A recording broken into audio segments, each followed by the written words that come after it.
Hi, എന്തൊക്കെ വിശേഷം? അൽഹംദുലില്ലാ, നല്ല വിശേഷം.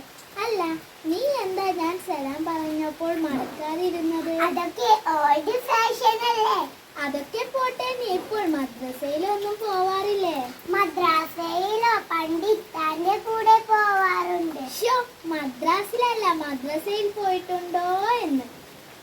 മദ്രസ് ഇടക്കൊക്കെ പോവാറുണ്ട്, ഇടക്കൊക്കെ ലീവാക്കും. എന്നിട്ട് നിന്റെ വീട്ടിൽ നിന്നെ ആരും ഉപദേശിക്കാറില്ലേ? ബാപ്പ ഉപദേശിക്കാറുണ്ട്. എന്നിട്ട് നീ എന്താ നന്നാവാത്തത്? അല്ല, നിന്റെ ബാപ്പ നിന്നെ എന്താണ് ഉപദേശിക്കാറുള്ളത്? കൃത്യമായി സ്കൂളിൽ പോകണം, വൈകുന്നേരം ട്യൂഷനിൽ പോകണം, പിന്നെ രാത്രി TV കാണണം. Best family. നിന്നെ പറഞ്ഞിട്ട് കാര്യമില്ല, നിന്റെ വീട്ടുകാരെ പറഞ്ഞാൽ മതിയല്ലോ.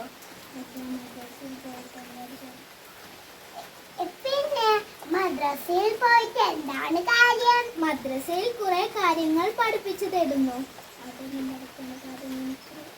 അതൊന്നും പഠിക്കാനുള്ള കാര്യം എനിക്കില്ല, എനിക്കെല്ലാം അറിയാം. എന്നാൽ ഞാൻ നിന്റെ അടുത്ത് കുറച്ച് ചോദ്യങ്ങൾ ചോദിക്കട്ടെ? കൃത്യമായി ചോദിച്ചോളൂ, ഞാൻ നല്ല ഉത്തരം തരാം.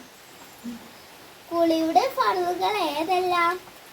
ഇതാണ് നിന്റെ വലിയ ഉത്തരം. സോപ്പ്, പാട്ട, ചകിരിയിൽ വെള്ളം. ഷോ, ഇതാണോ നിന്റെ നല്ല ഉത്തരം? എന്നാൽ ഞാൻ നിന്റെ അടുത്ത് വേറൊരു ചോദ്യം ചോദിക്കട്ടെ? ഭക്ഷണം കഴിക്കാൻ നേരത്ത് നീ എന്താണ് പറയുന്നത്?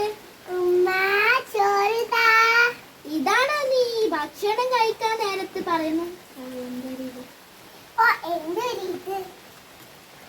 ലീനു, കുളിയുടെ ഫർളുകൾ 2 വിഭാഗം. 1 നിയ്യത്ത്, 2 ശരീരം മുഴുവൻ വെള്ളം ഒഴിപ്പിക്കൽ. ഭക്ഷണം കഴിക്കാൻ നേരത്ത് പറയുന്നത് ബിസ്മില്ലാഹിർ റഹ്മാനിർ റഹീം എന്നാണ്. ഇതൊക്കെ കേൾക്കുമ്പോൾ എനിക്ക് നന്നാവാൻ തോന്നുന്നുണ്ട്.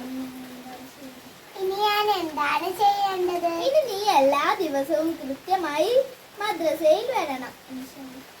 ഇൻഷാ അല്ലാഹ്, ഇനി എല്ലാ ദിവസവും ഞാൻ കൃത്യമായി മദ്രസയിൽ വരാം. ഇൻഷാ അല്ലാഹ്. എന്നാൽ നമുക്ക് ഇപ്പോൾ പിരിയാം. നാളെ മദ്രസയിൽ വെച്ച് കാണാം. അസ്സലാമു അലൈക്കും. വലൈക്കും അസ്സലാം.